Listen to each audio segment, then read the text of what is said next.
കൃഷി അറിവുകൾക്കൊരിടം കുട്ടനാട് FM 90.0 കർഷകന്റെ radio.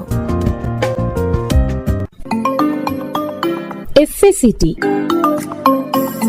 കാർഷിക സ്പോൺസർഡ് പരിപാടി. ഈ പരിപാടി സ്പോൺസർ ചെയ്തിരിക്കുന്നത് fertilisers and chemicals Travancore limited, Udyogamandal, Ernakulam.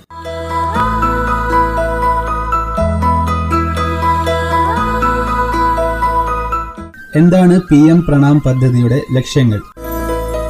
ജൈവവളങ്ങളോട് ചേർന്ന് രാസവളങ്ങളുടെ സമീകൃത ഉപയോഗം പ്രോത്സാഹിപ്പിക്കുക. 2022-23 ഏകദേശം 2.25 ലക്ഷം കോടി രൂപയായിരുന്ന രാസവളങ്ങളുടെ സബ്സിഡി ഭാരം കുറയ്ക്കുക. PM പ്രണാം സ്കീമിന്റെ പ്രധാന സവിശേഷതകൾ: department of fertilisers, chemicals and fertilisers മന്ത്രാലയത്തിന്റെ കീഴിലുള്ള സ്കീമുകൾക്ക് നിലവിലുള്ള വളം സബ്സിഡികൾ ലാഭിക്കുന്നതിലൂടെയാണ് പദ്ധതിക്ക് ധനസഹായം നൽകുന്നത്. PM പ്രണാം പദ്ധതിക്ക് പ്രത്യേക ബജറ്റ് ഉണ്ടാകില്ല. PM പ്രണാം പദ്ധതിയുടെ സബ്സിഡി സേവിങ്ങുകളും ഗ്രാന്റുകളും: സബ്സിഡി സമ്പാദ്യത്തിന്റെ 50% കേന്ദ്രം സംസ്ഥാനങ്ങൾക്ക് ഗ്രാന്റായി നൽകും. ഗ്രാന്റിന്റെ 70% വിവിധ തലങ്ങളിലുള്ള ബദൽ വളങ്ങളും ഉൽപാദന യൂണിറ്റുകളും സാങ്കേതികമായി സ്വീകരിക്കുന്നതുമായി ബന്ധപ്പെട്ട ആസ്തികൾ സൃഷ്ടിക്കാൻ ഉപയോഗിക്കാം. ശേഷിക്കുന്ന 30% കർഷകർ, പഞ്ചായത്തുകൾ, വളം കുറയ്ക്കൽ, ബോധവൽക്കരണം എന്നിവയിൽ ഏർപ്പെട്ടിരിക്കുന്ന മറ്റു പങ്കാളികൾക്ക് പ്രതിഫലം നൽകാനും പ്രോത്സാഹിപ്പിക്കാനും ഉപയോഗിക്കാം. ഈ പരിപാടി നിങ്ങൾക്കായി അവതരിപ്പിക്കുന്നത് FACT ഉദ്യോഗമണ്ഡൽ, എറണാകുളം.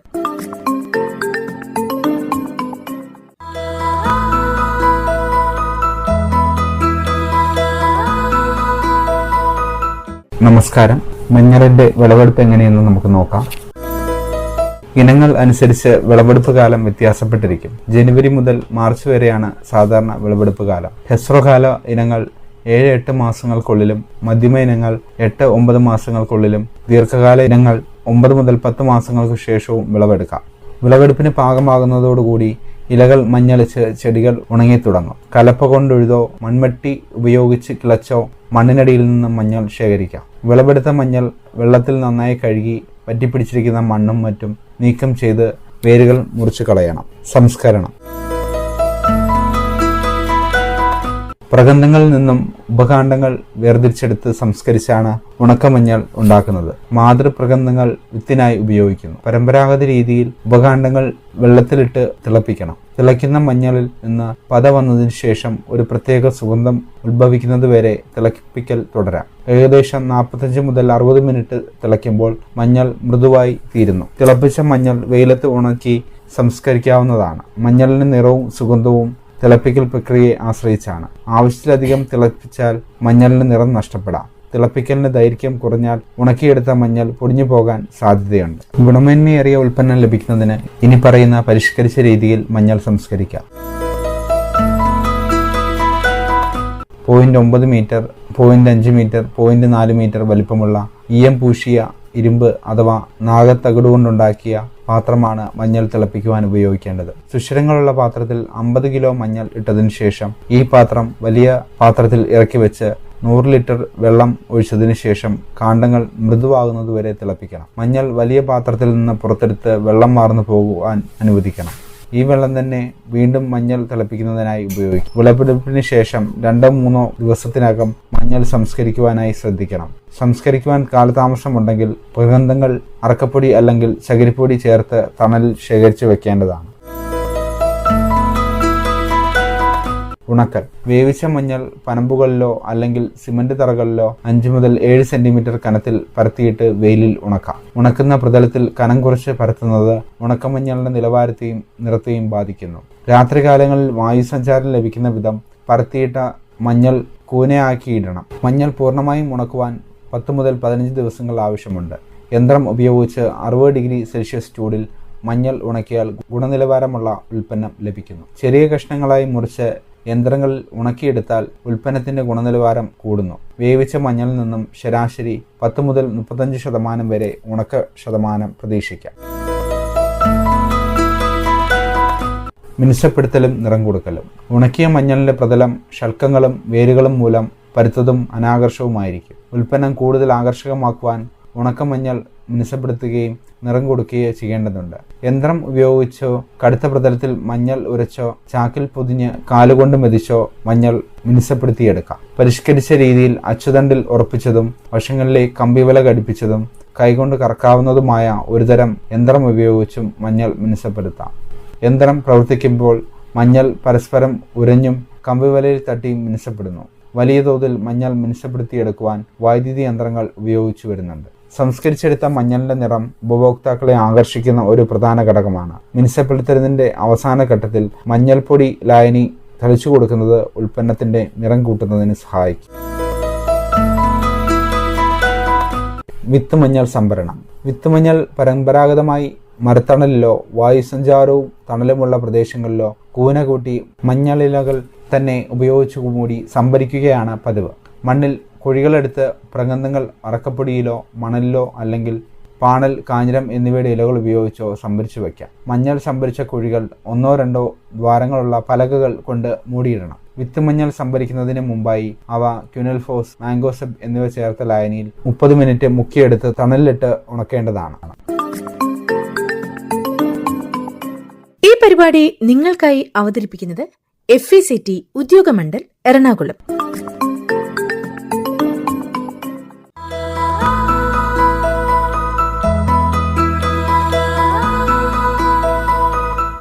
ഏവർക്കും നമസ്കാരം. നമ്മൾ ഇന്ന് ചർച്ച ചെയ്യാൻ പോകുന്നത് മഞ്ഞളിന്റെ വിള പരിപാലനവും കീടരോഗബാധിത എങ്ങനെ നീക്കാം എന്നതിനെക്കുറിച്ചുമാണ്.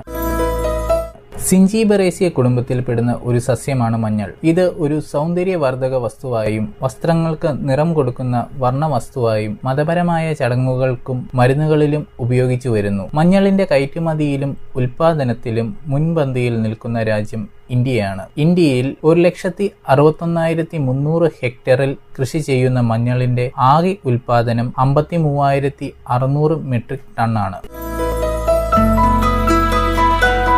കാലാവസ്ഥയും മണ്ണും. സമുദ്രനിരപ്പിൽ നിന്നും 1500 മീറ്റർ വരെ ഉയരമുള്ള വൈവിധ്യമേറിയ ഉഷ്ണമേഖലാ പ്രദേശങ്ങളിൽ മഞ്ഞൾ കൃഷി ചെയ്യാം. 20 മുതൽ 30 ഡിഗ്രി സെൽഷ്യസ് ചൂടും വർഷത്തിൽ 1500 മില്ലിമീറ്റർ മഴയും ലഭിക്കുന്ന പ്രദേശങ്ങളിലും ജലസേചന സൗകര്യമുള്ള ഇതര പ്രദേശങ്ങളിലും മഞ്ഞൾ കൃഷി ചെയ്യാം. എല്ലാത്തരം മണ്ണിലും ഈ കൃഷി ചെയ്യാമെങ്കിലും നല്ല നീർവാർച്ചയുള്ള പശ്ചിമരാശി മണ്ണാണ് ഏറ്റവും അനുയോജ്യം. ഇനങ്ങൾ. മഞ്ഞളിന്റെ പലതരത്തിലുള്ള ഇനങ്ങൾ കൃഷി ചെയ്തു വരുന്നുണ്ട്. അവയുടെ നാമകരണം ഏറെയും കൃഷി ചെയ്യുന്ന പ്രദേശത്തിന്റെ പേരിനെ തന്നെ സൂചിപ്പിച്ചു കൊണ്ടുള്ളതാണ്. പ്രധാന നാടൻ ഇനങ്ങൾ തെക്കൂർ പെറ്റ്, സുഗന്ധം, അമലാപുരം, ഈറോഡ് ലോക്കൽ, മൂവാറ്റുപുഴ എന്നിവയാണ്. ഇവ കൂടാതെ ഗവേഷണ കേന്ദ്രങ്ങളിൽ നിന്ന് വികസിപ്പിച്ചെടുത്ത ഉൽപാദനശേഷിയുള്ള വിവിധ ഇനങ്ങളും പ്രചാരത്തിലുണ്ട്. കൃഷിരീതി. നിലമൊരുക്കലും നടിയിലും.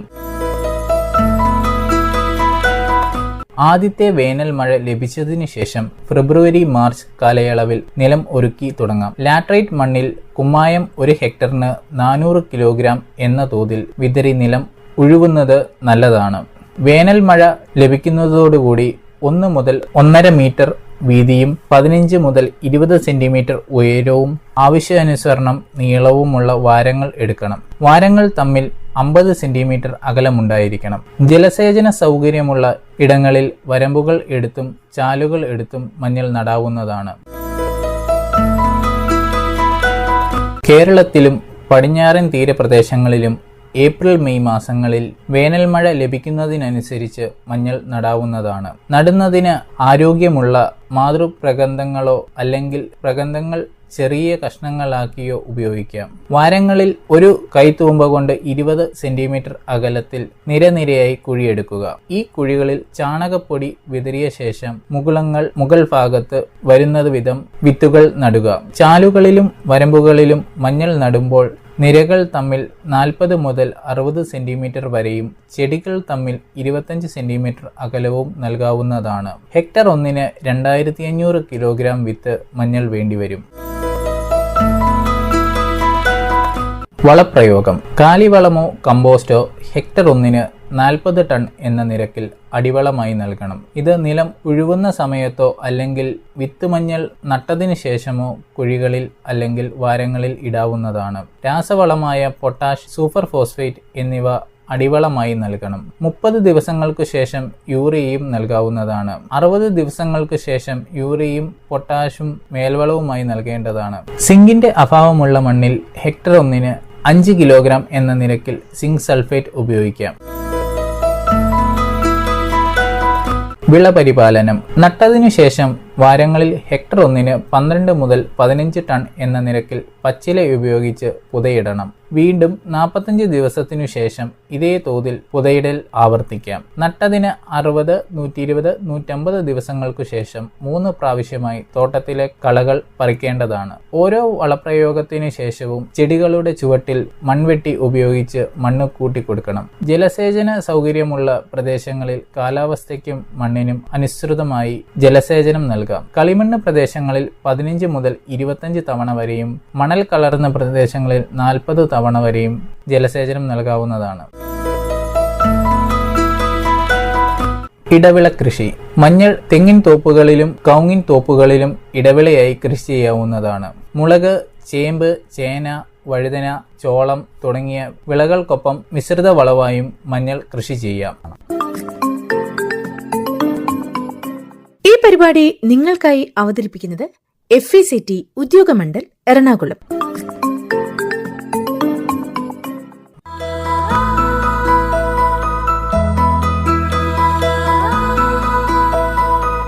സസ്യസംരക്ഷണം. രോഗങ്ങൾ. ഇലവാട്ടം. ഈ രോഗമുണ്ടാക്കുന്നത് ട്രഫീന മാക്കുലൻസ് എന്ന ഇനം കുമിളാണ്. രോഗം ബാധിച്ച ചെടികളുടെ ഇലകളിൽ അണ്ഡാകൃതിയിലുള്ള അല്ലെങ്കിൽ സമചതുരാകൃതിയിലോ തവിട്ട നിറമുള്ള പുള്ളികൾ പ്രത്യക്ഷപ്പെടുന്നു. ഇവ ക്രമേണ മഞ്ഞയോ കടുത്ത തവിട്ട നിറമായോ മാറി ഇലകൾ മഞ്ഞളിക്കുന്നു. രോഗം രൂക്ഷമായി ബാധിച്ച ഇലകൾ തീപ്പൊള്ളലേറ്റ പോലെ കരിയുകയും തന്മൂലം വിളവിനെ സാരമായി ബാധിക്കുകയും ചെയ്യുന്നു. മാംഗോസബ് 0.2 അംശം ചെടികളിൽ തളിച്ച് രോഗം നിയന്ത്രിക്കാം. ഇലപ്പുള്ളി രോഗം. ഈ രോഗം കൊളിക്ടോട്രൈക്കം ക്യാപ്സിസി എന്ന ഇനം കുമിളാണ് ഉണ്ടാക്കുന്നത്. ചെറു ഇലകളിൽ തവിട്ട നിറത്തിലുള്ള ധാരാളം പുള്ളികളായി പ്രത്യക്ഷപ്പെട്ട് പിന്നീട് പുള്ളികൾ കൂടിച്ചേർന്ന് ഇലയാകെ വ്യാപിക്കുകയും തുടർന്ന് ഇലകൾ കരിയുകയും ചെയ്യുന്നു. രോഗം ബാധിച്ച ചെടികളുടെ വളർച്ച മുരടിക്കുന്നു. 1% വീര്യമുള്ള ബോഡോ മിശ്രിതം അല്ലെങ്കിൽ 0.2% സിനബ് ചെടികളിൽ തളിച്ച് ഈ രോഗം നിയന്ത്രിക്കാം. മൂട് ചീയൽ. പിത്തിയം ഗ്രാമിനിക്കോളം എന്ന ഇനം കുമിളാണ് ഈ രോഗത്തിന് കാരണം. ഇതിന്റെ പ്രാരംഭ ലക്ഷണമായി ചെടിയുടെ ചുവട് ഭാഗത്ത് മൃദുലമായ വെള്ളത്തിൽ കുതിർന്ന പോലെയുള്ള പാടുകൾ പ്രത്യക്ഷപ്പെടുന്നു. ഇലകളുടെ അരിക് മഞ്ഞളിക്കുന്നതാണ് ഈ രോഗത്തിന്റെ ദൃക്ഷ്യലക്ഷണം. പിന്നീട് രോഗം വേരുകളിലേക്കും വ്യാപിക്കുന്നതിനാൽ വേരും കാണ്ടോ അഴുകി ഇലകൾ മഞ്ഞളിച്ച് ചെടികൾ ഉണങ്ങുന്നു. ഈ രോഗം നിയന്ത്രിക്കുവാൻ വിത്ത് മഞ്ഞൾ വിളവെടുപ്പിന് ശേഷം 0.3% വീര്യമുള്ള മാംഗോസബ് കുമിൾനാശിനിയിൽ അരമണിക്കൂർ നേരം മുക്കിയെടുത്ത് തണലിലിട്ട് വെള്ളം വാർന്നതിന് ശേഷം നടുന്നതിന് ഉപയോഗിക്കണം. തോട്ടങ്ങളിൽ രോഗം ബാധിച്ചാൽ 0.3% മാംഗോസബ് കുമിൾനാശിനി വാരങ്ങളിലെ മണ്ണിൽ കുതിർക്കണം. രോഗം രൂക്ഷമായി ബാധിച്ച പ്രഗന്ധങ്ങൾ നടുവാനായി ഉപയോഗിക്കാതിരിക്കാൻ ശ്രമിക്കണം. നിമാവിരകൾ. മുഴകൾ ഉണ്ടാക്കുന്ന മിലോയിഡോഗൈൻ ഇനവും വേരുകൾ തുരക്കുന്ന റാഡോഫോളസ് എന്ന ഇനവുമാണ് മഞ്ഞളിന്റെ സാധാരണ കണ്ടുവരുന്ന നിമാവിരകൾ. ആന്ധ്രാപ്രദേശിൽ പാർട്ടിലെൻകസ് ഇനത്തിൽപ്പെട്ട വിരയുടെ ആക്രമണവും കണ്ടുവരുന്നു.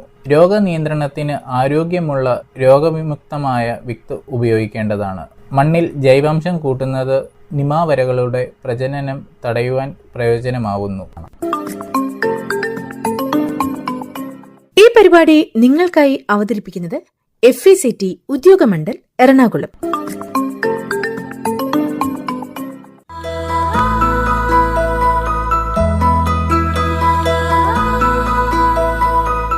ഷഡ്പദ കീടങ്ങൾ.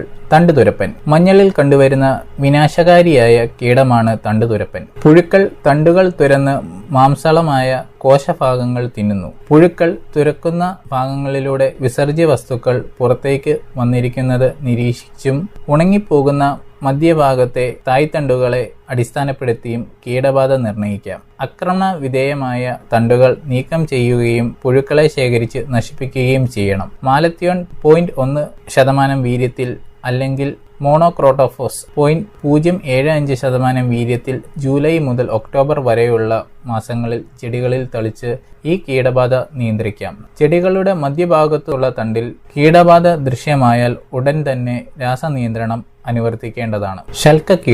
ശൽക്കകീടങ്ങൾ തോട്ടത്തിൽ വളരുന്ന മഞ്ഞളിലും വിളവെടുപ്പിന് ശേഷം ശേഖരിച്ച് വെക്കുന്ന പ്രഗന്ധങ്ങളിലും കണ്ടുവരുന്നു. ശൽക്കകീടങ്ങൾ പ്രഗന്ധങ്ങളിലെ നീരൂറ്റി കുടിക്കുന്നതിന്റെ ഫലമായി ഇവ ചുരുങ്ങി ഉണങ്ങി ശുഷ്കിച്ചു പോകുന്നു. ഇത് വിത്ത് മഞ്ഞളിന്റെ അങ്കുരണശേഷിയെ സാരമായി ബാധിക്കുന്നു.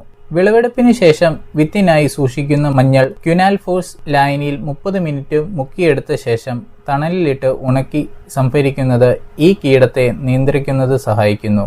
രൂക്ഷമായ കീടബാധയുള്ള പ്രഗന്ധങ്ങൾ നശിപ്പിച്ചു കളയണം. മറ്റു കീടങ്ങൾ. മഞ്ഞളിന്റെ ഇതര കീടങ്ങൾ ലെമാ സ്പീഷ്യസ്, ലൈസ്വിംഗ് മൂട്ടകൾ, ഇലപ്പേനുകൾ തുടങ്ങിയവയാണ്. ലെമ ഇനം വണ്ടുകൾ മൺസൂൺ കാലങ്ങളിൽ ഇലകളെ ആക്രമിക്കുന്നു. തണ്ടുതുരപ്പിനെ നിയന്ത്രിക്കുന്നതിനുള്ള കീടനാശിനികൾ ഈ കീടത്തെ നിയന്ത്രിക്കുവാനും ഉപയോഗിക്കാം. ലേസ്വിംഗ് മൂട്ടകളുടെ ആക്രമണം മൂലം ഇലകൾ വാടി ഉണങ്ങിപ്പോകും. കാലവർഷത്തിന് ശേഷം വരണ്ട പ്രദേശത്തിലാണ് അധികവും ഈ കീടബാധയുണ്ടാകുന്നത്. ഡൈമെത്തോയേറ്റ് തളിച്ച് ഈ കീടത്തെ നിയന്ത്രിക്കാം. ഇലപ്പേനുകൾ ആക്രമിക്കുമ്പോൾ ഇലകൾ ചുരുണ്ടുവാടി ഉണങ്ങിപ്പോകുന്നു. ഈ കീടവും കാലവർഷത്തിന് ശേഷം വരണ്ട പ്രദേശങ്ങളിലാണ് അധികവും കണ്ടുവരുന്നത്. ഡൈമെത്തോയേറ്റ് ഉപയോഗിച്ച് ഈ കീടത്തെയും നിയന്ത്രിക്കാം. ഈ പരിപാടി നിങ്ങൾക്കായി അവതരിപ്പിക്കുന്നത് FECT ഉദ്യോഗമണ്ഡൽ എറണാകുളം.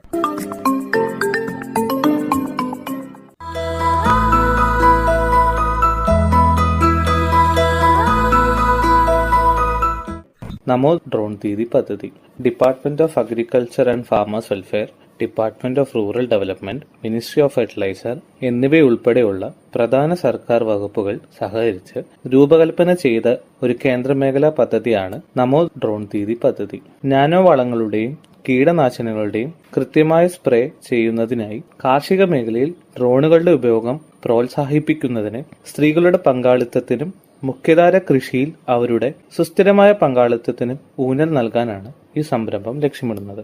പദ്ധതികളുടെ പ്രധാന ഹൈലൈറ്റുകൾ ഇവയാണ്. Department of agriculture and farmers welfare, ഗ്രാമവികസന വകുപ്പ്, രാസവള വകുപ്പ്, NRLM, ലീഡ് ഫെർട്ടിലൈസർ കമ്പനികൾ എന്നിവയുടെ കീഴിൽ പ്രമോട്ട് ചെയ്യപ്പെടുന്ന വനിതാ സ്വയം സഹായ സംഘങ്ങളുടെ വിഭവങ്ങളും പരിശ്രമങ്ങളും സംയോജിപ്പിച്ച് സമഗ്രമായ ഇടപെടലുകൾ പദ്ധതി നിർദ്ദേശിക്കുന്നു. കാർഷിക സേവനങ്ങൾ നൽകുന്നതിന് NRLMന് കീഴിൽ ഗ്രാമപ്രദേശങ്ങളിലെ ഏരിയ അല്ലെങ്കിൽ ക്ലസ്റ്റർ, SHG ഗ്രൂപ്പുകൾ എന്നിവയുടെ ശരിയായ തിരഞ്ഞെടുപ്പിനെ ആശ്രയിച്ചാണ് പദ്ധതിയുടെ നടത്തിപ്പ്. അങ്ങനെ ഡ്രോൺ സേവനങ്ങൾക്കായുള്ള അവരുടെ ഭാഗത്തെ കർഷകരിൽ നിന്നുള്ള ആവശ്യമനുസരിച്ച് പ്രദേശം അല്ലെങ്കിൽ ക്ലസ്റ്റർ തിരഞ്ഞെടുക്കുന്നതിനായി വിലയിരുത്തപ്പെടും. അത് സ്വയം സഹായ സംഘങ്ങളെ തിരഞ്ഞെടുക്കുന്നതിനുള്ള അടിസ്ഥാനമായി മാറും.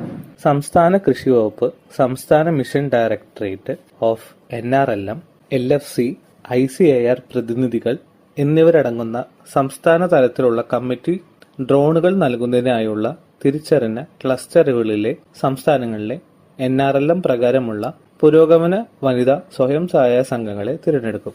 ഡ്രോൺ പൈലറ്റിന് വനിതാ SHG അംഗങ്ങളെ തിരഞ്ഞെടുക്കൽ, ഡ്രോൺ അസിസ്റ്റന്റ് പരിശീലനം എന്നിവ സമിതിയുടെ ഉത്തരവാദിത്തമാണ്.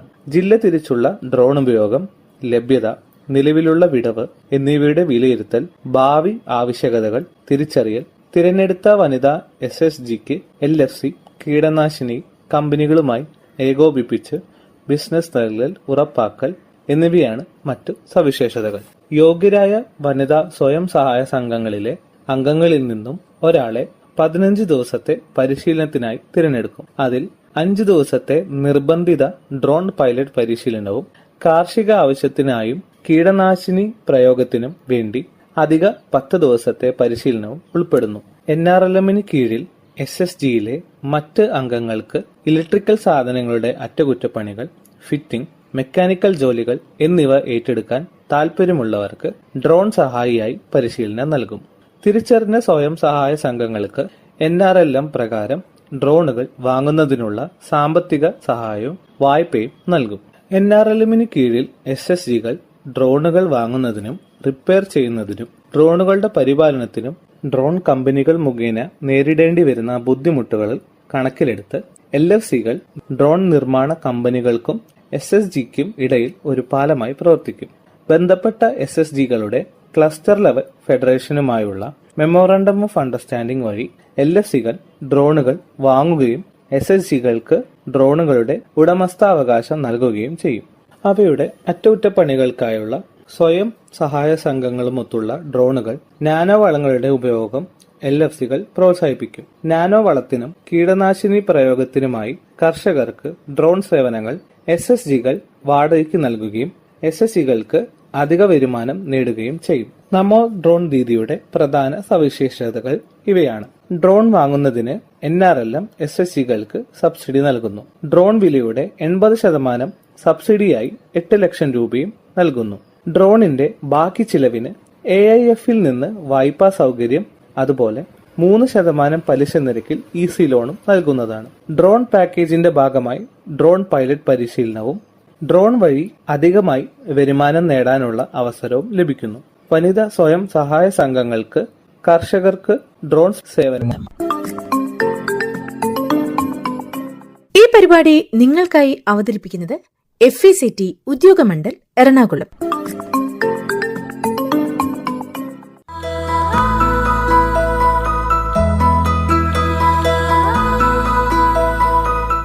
അടുത്തതായി FACTയിൽ നിന്ന് കർഷകർക്ക് ലഭിക്കുന്ന രാസവളങ്ങളും അതുപോലെ ജൈവവളങ്ങളെയും പറ്റി പരിചയപ്പെടാം. ഭാരത് NPK 20-20-013 ഫാക്ടംഫോസ്. ഫാക്ടിന്റെ സ്വന്തം ഉൽപ്പന്നമായ ഫാക്ടംഫോസ് ഇപ്പോൾ അതേ ഇരട്ട ആന ബ്രാൻഡ് ചിഹ്നത്തിൽ ഫാക്ടിൽ നിന്ന് ഭാരത് NPK 20-20-013 ആയി ലഭിക്കുന്നതാണ്. 5 പതിറ്റാണ്ടിലേറെയായി അതേ ഗുണമേന്മയിൽ കൊച്ചിയിലെ അമ്പലമേട് ഉദ്യോഗമണ്ഡലിൽ വളം നിർമ്മാണശാലയിൽ നിന്ന് ഈ ഉൽപ്പന്നം നിർമ്മിച്ചുകൊണ്ടിരിക്കുന്നു. 60% അമോണിയം സൾഫേറ്റിന്റെയും 40% അമോണിയം ഫോസ്ഫേറ്റിന്റെയും രാസ സംയോജനമായ ഈ ഉൽപ്പന്നം സസ്യങ്ങളുടെ വളർച്ചയ്ക്ക് ആവശ്യമായ നൈട്രജൻ, ഫോസ്ഫറസ് എന്നീ 2 പ്രധാന പോഷകങ്ങൾ 20% വീതം നൽകുന്നു. കൂടാതെ ഇന്ത്യൻ മണ്ണിൽ നിർണായക മൂലകമായ സൾഫറും 13% വീതം ഇതിൽ അടങ്ങിയിട്ടുണ്ട്. ഇത് ഗുണനിലവാരവും വിളവ് മെച്ചപ്പെടുത്തുന്നതിനും സഹായകരമാകുന്നു. നൈട്രജനും ഫോസ്ഫറസും രാസപരമായി കലർന്നതിനാൽ സമീകൃത പോഷണവും ഉപയോഗക്ഷമതയും വർദ്ധിക്കും. ഉൽപ്പന്നത്തിൽ ലഭ്യമാകുന്ന നൈട്രജൻ മൂലകം അമോണിയക്കൽ രൂപത്തിനായതിനാൽ ബാഷ്പീകരണം വഴി ഉണ്ടാകുന്ന പോഷകനഷ്ടം കുറയ്ക്കുകയും ഫോസ്ഫറസ് മൂലകം വെള്ളത്തിൽ ലയിക്കുന്നതിനാൽ വേരുകൾക്ക് പോഷകങ്ങൾ എളുപ്പത്തിൽ ആഗീകരണം ചെയ്യുവാനും സാധിക്കുന്നു. ഫാക്ടംഫോസ് അടിവളമായും മേൽവളമായും ഉപയോഗിക്കാം. Bharat NPK 20-5-00-23 fact ammonium sulphate ഇപ്പോൾ അതേ ഇരട്ട ആന ബ്രാൻഡ് ചിഹ്നത്തിൽ FACTയിൽ നിന്ന് ഭാരത് NPK 20-5-00-23 എന്ന പേരിൽ ലഭ്യമാണ്. 6 പതിറ്റാണ്ടിലേറെയായി FACTയുടെ അതേ ഗുണമേന്മയിൽ കൊച്ചിയിലെ ഉദ്യോഗമണ്ഡലിൽ നിന്നാണ് ഈ ഉൽപ്പന്നം നിർമ്മിച്ചുകൊണ്ടിരിക്കുന്നത്. ഈ ഉൽപ്പന്നത്തിൽ 20.5% നൈട്രജനും 23% സൾഫറും അടങ്ങിയിരിക്കുന്നു. നൈട്രജനും സൾഫറും ചേർന്ന രാസമിശ്രിതമായ ഈ ഉൽപ്പന്നം ചെടികൾക്ക് ലഭിക്കുന്ന പോഷകങ്ങളുടെ കാര്യക്ഷമത വർദ്ധിപ്പിക്കാൻ സഹായിക്കുന്നു. വളത്തിൽ അടങ്ങിയിരിക്കുന്ന സൾഫർ മൂലകം വിളകളുടെ വിളവും ഗുണമേന്മ വർദ്ധിപ്പിക്കുന്നതിനും സഹായിക്കും. കൂടാതെ സൾഫർ കീടങ്ങളെയും രോഗങ്ങളെയും വിളകളെ ബാധിക്കാതെ പ്രതിരോധിക്കുന്നു. നെല്ല്, വാഴ, കരിമ്പ്, പച്ചക്കറികൾ, കാപ്പി, തേയില, കുരുമുളക് തുടങ്ങിയ തോട്ടവിളകൾക്ക് അനുയോജ്യമായ വളമാണ് ഈ ഉൽപ്പന്നം. ഭാരത് NPK 20.5-00-23 വസ്തുതയിൽ അടങ്ങിയിരിക്കുന്ന നൈട്രജൻ അമോണിയക്ക് രൂപത്തിനായതിനാൽ മണ്ണിൽ നിന്ന് ഒലിച്ചു പോകാതെയും ബാഷ്പീകരണം കുറയ്ക്കുകയും ചെയ്യുന്നു. അമോണിയം സൾഫേറ്റ് ഈർപ്പം ആഗീകരണം ചെയ്യുന്നില്ല, ആയതിനാൽ പോഷകങ്ങൾ നഷ്ടപ്പെടുന്നില്ല. ഭാരത് NPK 15-15-15 FACT NPK 15-15-15 എന്ന അളവിൽ നൈട്രജൻ, ഫോസ്ഫറസ്, പൊട്ടാസ്യം എന്നീ 3 പ്രധാന പോഷകങ്ങൾ 15% വീതം തുല്യ അളവിൽ അടങ്ങിയിരിക്കുന്നു. NPK 15-15-15ന്റെ പ്രയോഗം മൂലം വിളകളുടെ വളർച്ച, വേര് വികസനം, മെച്ചപ്പെട്ട വിളവ് എന്നിവ വർദ്ധിപ്പിക്കുന്നു. നൈട്രജൻ വിളകളുടെ വളർച്ചയ്ക്കും ഫോസ്ഫറസ് വേരുകളുടെ വികസനം വർദ്ധിപ്പിക്കുവാനും പൊട്ടാസ്യം രോഗപ്രതിരോധത്തിനും വളർച്ചയെ പ്രോത്സാഹിപ്പിക്കുന്നതിനും സഹായിക്കുന്നു. കൂടാതെ 3 പോഷകങ്ങളും മൊത്തത്തിലുള്ള വളർച്ചയ്ക്ക് വിളവ് ഉറപ്പിക്കുന്നതിനും പ്രധാന പങ്ക് വഹിക്കുന്നു. ഈ വളങ്ങൾ ചെറിയ കൃഷിയിടങ്ങളിൽ അല്ലെങ്കിൽ അടുക്കള തോട്ടങ്ങൾക്ക് അനുയോജ്യമാണ്. ഈ വളം ഫാക്ട് സ്ഥാപനത്തിന്റെ ഇരട്ട ആനമുദ്രയിൽ കർഷകർക്ക് വിതരണം ചെയ്യപ്പെടുന്നു. FACTയിൽ നിന്നും ഭാരത് MOP. FACT MOPയിൽ 60% പൊട്ടാഷ് അടങ്ങിയിട്ടുണ്ട്. ചെടികളുടെ വളർച്ചയ്ക്ക് ആവശ്യമായ പ്രധാന പോഷകങ്ങളിൽ ഒന്നാണ് പൊട്ടാഷ്. കീടങ്ങൾക്കും രോഗങ്ങൾക്കും എതിരെയുള്ള പ്രതിരോധം വർദ്ധിപ്പിക്കാനും നൈട്രജൻ വളങ്ങളുടെ അമിതമായ ഉപയോഗത്തിൽ നിന്ന് ഉണ്ടാകുന്ന അസന്തുലിതാവസ്ഥ പരിഹരിക്കാനും വരൾച്ചയിൽ നിന്ന് വിളകളെ സംരക്ഷിക്കാനും പൊട്ടാഷ് സഹായിക്കുന്നു. ധാന്യങ്ങളുടെ വലിപ്പവും വിളവിന്റെ ഗുണനിലവാരവും വർദ്ധിപ്പിക്കാൻ പൊട്ടാസ്യം സഹായിക്കുന്നു. നിലക്കടല, സൂര്യകാന്തി തുടങ്ങിയ എണ്ണക്കുരുക്കളിൽ എണ്ണയുടെ അളവ് വർദ്ധിപ്പിക്കാൻ പൊട്ടാസ്യം സഹായിക്കുന്നു. പൊട്ടാഷ് വളം ഫാക്ട് സ്ഥാപനത്തിന്റെ ഇരട്ടാന മുദ്രയിൽ കർഷകർക്ക് വിതരണം ചെയ്യപ്പെടുന്നു. വാഴ, നെല്ല്, കരിമ്പ്, പച്ചക്കറികൾ തുടങ്ങിയ എല്ലാ വിളകൾക്കും പൊട്ടാസ്യം ഉപയോഗിക്കാവുന്നതാണ്. ഫാക്ട് ഓർഗാനിക് എന്നത് FCO നിർദ്ദേശങ്ങൾ പ്രകാരം വികസിപ്പിച്ചെടുത്ത് ഫാക്ട് വിപണനം ചെയ്യുന്ന ഒരു പ്രകൃതിദത്ത ജൈവവളമാണ്. ഫാക്ട് ഓർഗാനിക് മണ്ണിന്റെ ഘടന, ജലം നിർത്താനുള്ള ശേഷി തുടങ്ങിയവയെ മെച്ചപ്പെടുത്തുന്നു. ഈ ജൈവവളത്തിൽ 12% ഓർഗാനിക് കാർബണും ചെറിയ അളവിൽ NPKയും അടങ്ങിയിരിക്കുന്നു. ഇതുകൂടാതെ കാൽസ്യം, മഗ്നീഷ്യം, സൾഫർ മൂലകങ്ങളും കൂടാതെ ഇരുമ്പ്, സിങ്ക്, ബോറോൺ തുടങ്ങിയ സൂക്ഷ്മ പോഷകങ്ങളും ചെറിയ അളവിൽ നൽകുന്നു. ഫാക്ട് ഓർഗാനിക് എല്ലാ മണ്ണിലും, എല്ലാ വിളകളിലും, എല്ലാ സീസണിലും പ്രയോഗിക്കാവുന്നതാണ്. ഫാക്ട് ഓർഗാനിക്കിന്റെ ഉപയോഗം മൂലം മണ്ണിരയുടെ എണ്ണത്തിലും ഗണ്യമായ വർധനവുണ്ടാകുന്നു. കൂടാതെ മണ്ണിൽ വായുസഞ്ചാരം വർദ്ധിക്കുന്നു. അമ്ലാവസ്ഥയും ക്ഷാരാവസ്ഥയും പോലുള്ള അസാധാരണ അവസ്ഥകളിൽ നിന്ന് മണ്ണിന്റെ pHനെ ഫാക്ട് ഓർഗാനിക് നിയന്ത്രിക്കുന്നു. ഫാക്ട് ഓർഗാനിക്കിന്റെ ഉപയോഗം മൂലം വേരുകളുടെ വളർച്ച മെച്ചപ്പെടുത്തുകയും ഉൽപാദനക്ഷമത വർദ്ധിക്കുകയും ചെയ്യുന്നു.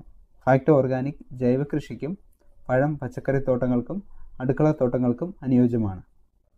ഫാക്ട് ഓർഗാനിക് പ്ലസ് ഫാക്ട് വിപണനം ചെയ്യുന്ന ഒരു കോഴി അധിഷ്ഠിത പ്രകൃതിദത്ത വളമാണ് ഓർഗാനിക് പ്ലസ്. കൂടാതെ ഈ ജൈവവളം FCO നിർദ്ദേശങ്ങൾ പ്രകാരം വികസിപ്പിച്ചെടുത്തതാണ്. ഓർഗാനിക് പ്ലസ് മണ്ണിന്റെ ഘടന മെച്ചപ്പെടുത്തുകയും ജലം നിർത്താനുള്ള ശേഷിയും വർദ്ധിപ്പിക്കുന്നു. ഇത് മണ്ണിന്റെ വൻതോതിലുള്ള സാന്ദ്രത കുറയ്ക്കുകയും അതുവഴി ഉൽപാദനക്ഷമത വർദ്ധിപ്പിക്കാൻ സഹായിക്കുകയും ചെയ്യുന്നു. ഫാക്ട് ഓർഗാനിക് പ്ലസിൽ 14% ഓർഗാനിക് കാർബണും 0.5% NPKയും കൂടാതെ ചെറിയ അളവിൽ കാൽസ്യം, മഗ്നീഷ്യം, സൾഫർ സൂക്ഷ്മ പോഷകങ്ങളും അടങ്ങിയിരിക്കുന്നു. എല്ലാ മണ്ണിലും എല്ലാ വിളകളിലും ഇത് ഉപയോഗിക്കാവുന്നതാണ്.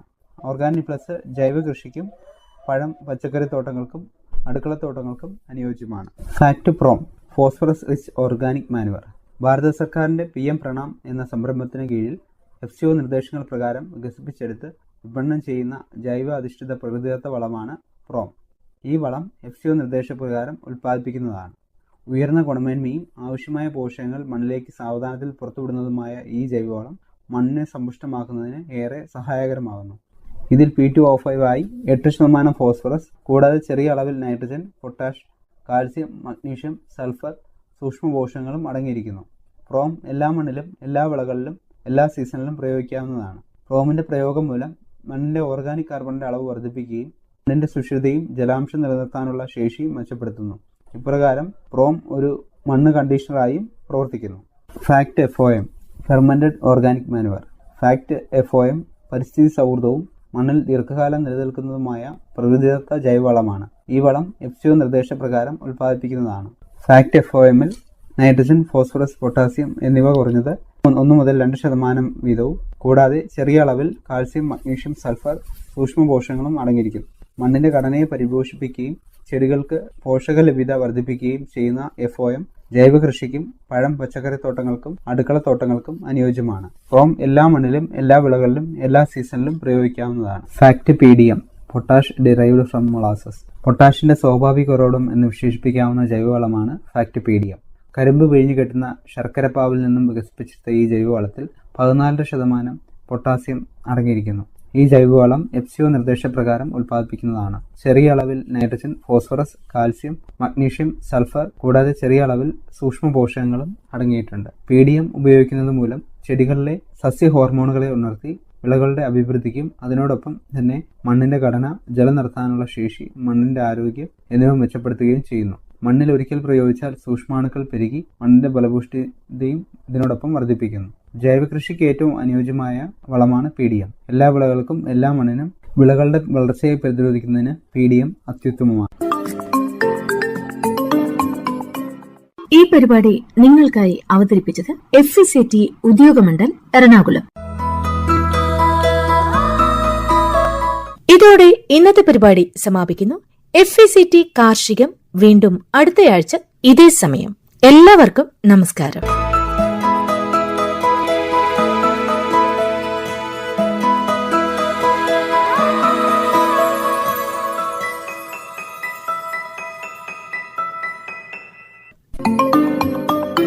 FACT കാർഷിക സ്പോൺസർഡ് പരിപാടി.